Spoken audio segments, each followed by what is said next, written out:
تم جانتے ہو غزل، جب تک عثمانی عورتوں کا رشتہ اسلام سے ٹوٹ نہیں جاتا عبدالحمید پیدا ہوتے رہیں گے، اور اس پوری ریاست میں صرف عبدالحمید ہی نظر آئیں گے تمہیں۔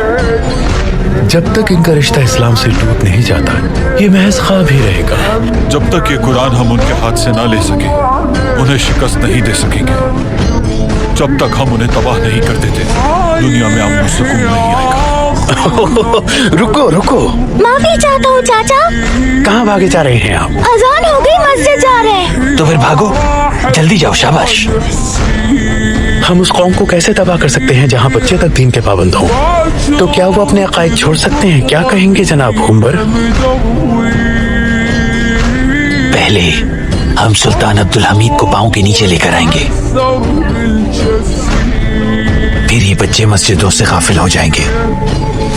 بعدك والله حيرة لو ودانا سيرة ما ترحم يا ابو فاضل ترى النظرة الأخيرة